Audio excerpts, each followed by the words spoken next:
মিছা নক'ব মই আপোনাক দেখিছোঁ আপুনি মোক ফ'ল' কৰি আহি আছিল নাই নাই তুমি আকৌ ভুল ভাবিছা নহয় নাই একো ভুল ভবা নাই মই সকলো বুজি পাওঁ আজি আপুনি মোক ফ'ল' কৰিছে কাইলৈ হয়তো আই লাভ ইউ বুলি ক'ব চাওক এই প্ৰেম চিমৰ কাৰণে মোৰ হাতত সময় নাই মোৰ বহুত ডাঙৰ সপোন আছে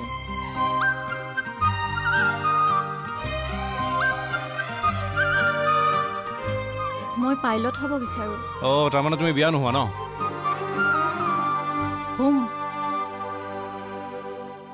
কিন্তু মোৰ বাবে ল'ৰা দেউতাই পচন্দ কৰে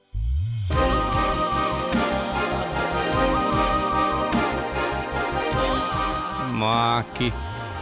দেউতা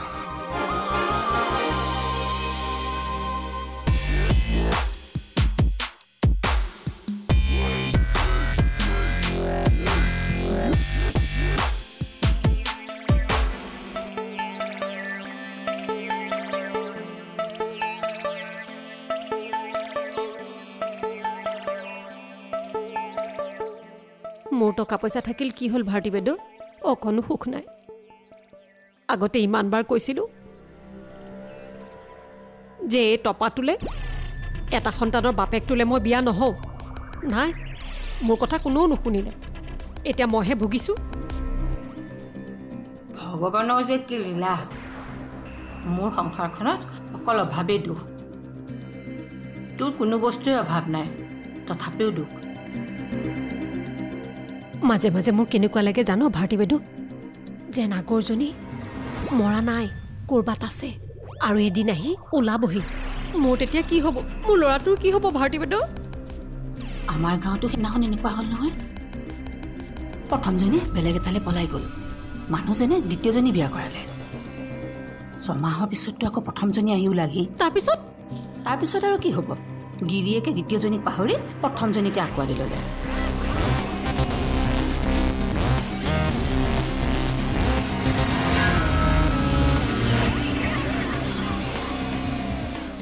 বেচেৰি দ্বিতীয়জনীলৈ দুখেই লাগে পৰহিনে তাৰ আগৰ দিনাখন কি হ'ল জান প্ৰথমজনী আহি ওলালহি নহয় আৰু আহি তাই দ্বিতীয়জনী ঘৰৰ পৰা উলিয়াই দিলে শুনিছোঁ প্ৰথমজনী থকাৰ পিছত বোলে দ্বিতীয়জনী ঘৰখনত একো অধিকাৰী নাথাকে মোৰ লগতো যদি এনেকুৱা হয় ভাৰতী বাইদেউ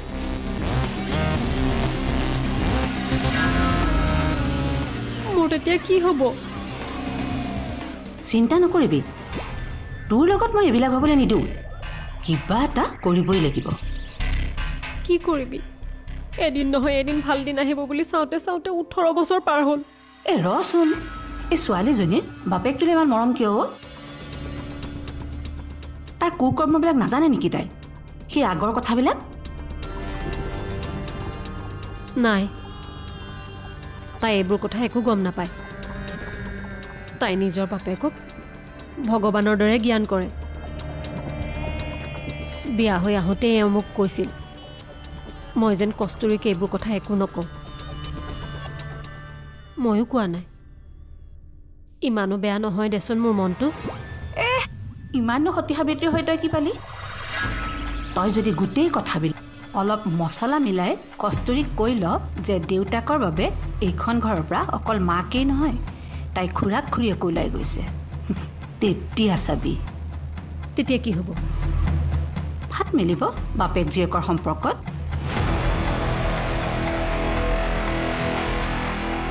তই মানুহজনী একেবাৰে সহজ সৰল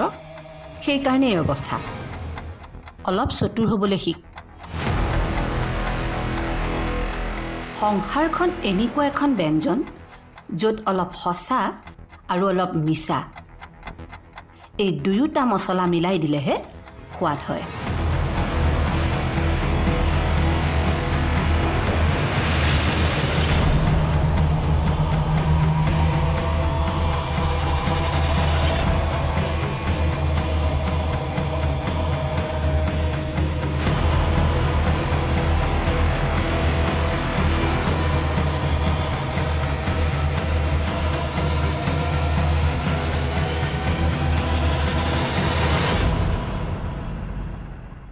নগেন 2 কিলো ভেন্দি দিবাচোন আৰু পটল 2 কিলোমান দিবা আৰু তোমাৰ কেৰেলা দিবা আৰিয়ান আৰিয়ান কোন আৰিয়ান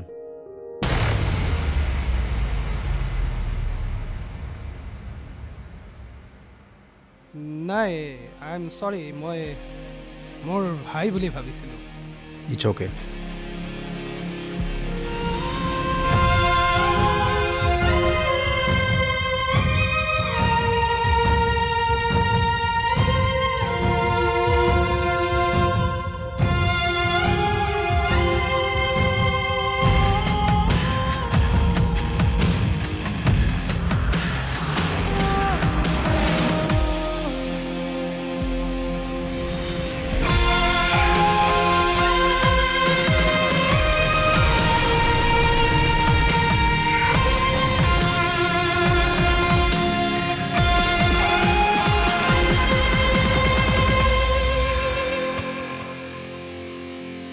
কালি মই ডিলাৰত অডি এখন বুক কৰিলো নহয়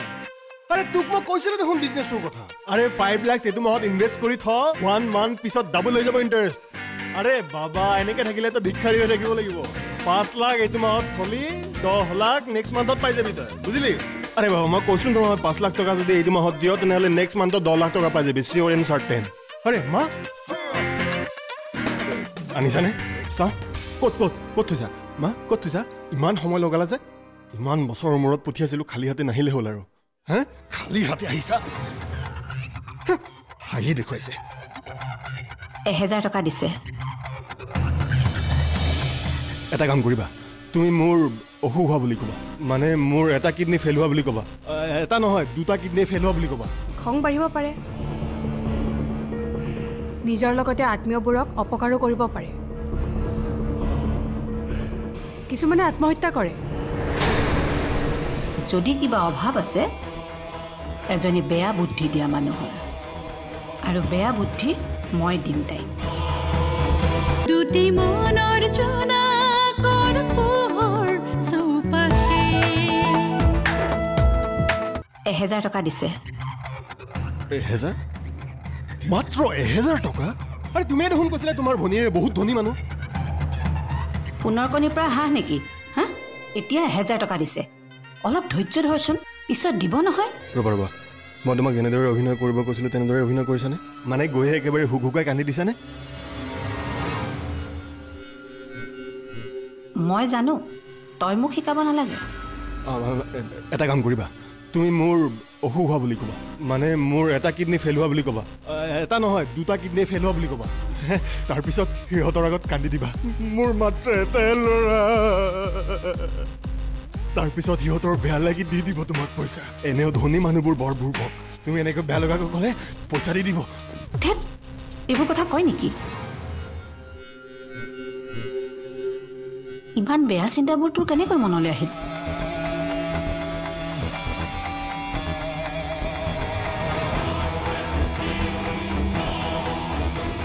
তাইৰ জীৱনত একোৰেই অভাৱ নাই আৰু যদি কিবা অভাৱ আছে এজনী বেয়া বুদ্ধি দিয়া মানুহৰ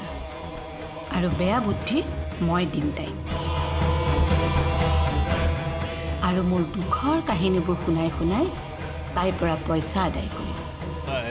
মোৰ মৰম লগা মাতজনী মই আপোনাক কৈছোৱেই দেখোন আৰিয়ান আপোনাৰ মগজুত আছে মানে আপোনাৰ ছাবকনচিয়াছ মাইণ্ডত আছে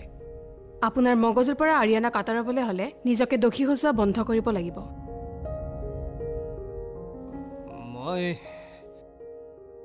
মই মিছা কথা এটা কেনেকৈ মানি লওঁ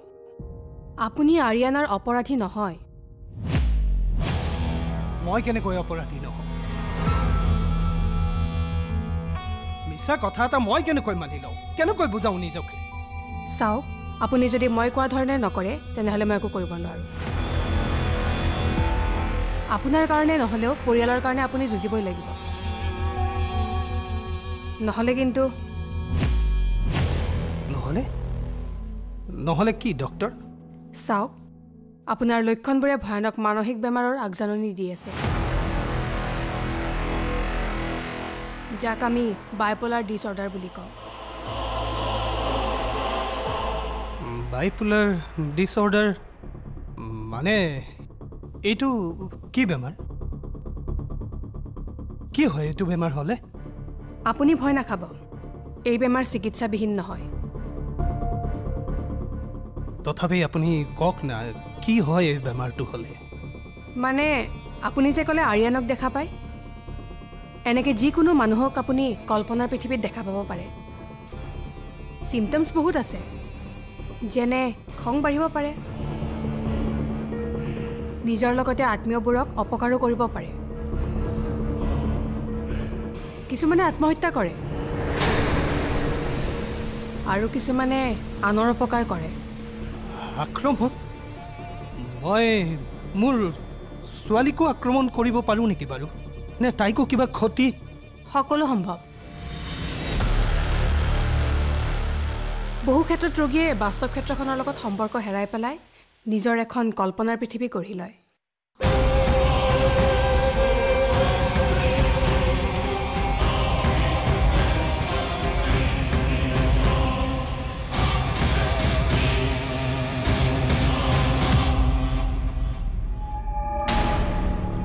ইমানো সতী সাবিত্ৰীৰ হৈ তই কি পালি? তই যদি অলপ মছলা মিলাই কস্তুৰীক কৈ ল যে দেউতাকৰ বাবে এইখন ঘৰৰ পৰা অকল মাকেই নহয়, তাই খুৰাক খুৰীয়েকো ওলাই গৈছে, তেতিয়া চাবি। তই মানুহজনী একেবাৰে সহজ সৰল, সেইকাৰণে এই অৱস্থা। অলপ চতুৰ হ'বলৈ শিক। সংসাৰখন এনেকুৱা এখন ব্যঞ্জন য'ত অলপ সঁচা আৰু অলপ মিছা, এই দুয়োটা মছলা মিলাই দিলেহে সোৱাদ হয়।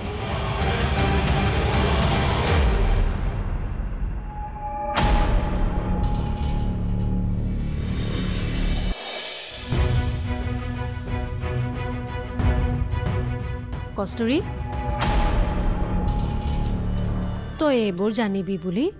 দেউতাৰে সেইখন চহৰ, সেই মানুহখিনি ত্যাগ কৰি ইয়ালৈ গুচি আহিলে। পাছত আৰিয়ানে কস্তুৰীক বিয়া পাতিলে আৰু দেউতাৰে বিয়া পাতিলে তোৰ মাৰ নিধিক। কিয়? কিয়? দুটি মনৰ জনা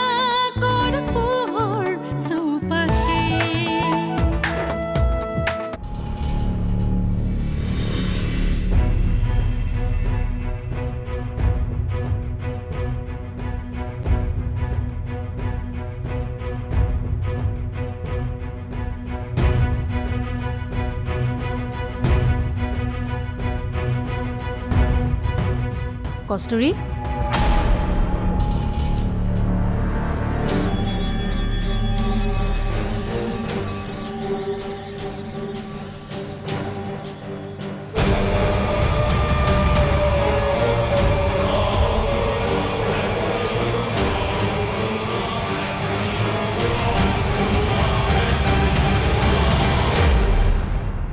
চাওঁ এফালে আছোন।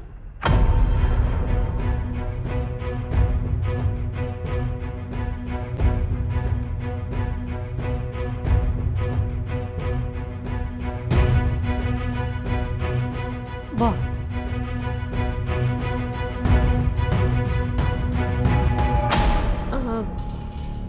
কস্তুৰী কোন আছিল জান? নামটো মোক মায়ে দিছিল। তোৰ মাৰ নিধিৰ ভাল বান্ধৱী আছিল কস্তুৰী, আৰু তোৰ খুৰীয়েৰ। খুৰী? আৰিয়ানৰ ঘৈণীয়েক, আৰু আৰিয়ান হৈছে তোৰ দেউতাৰৰ ভায়েক।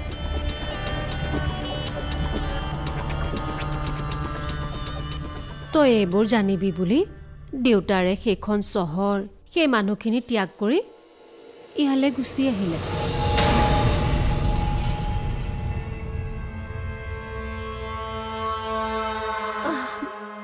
মই শুনামতে তোৰ মাৰ নিধি আৰু কস্তুৰী বৰ ভাল বান্ধৱী আছিল, কিন্তু তোৰ মাৰ নিধিয়ে ভাল পাইছিল আৰিয়ানক।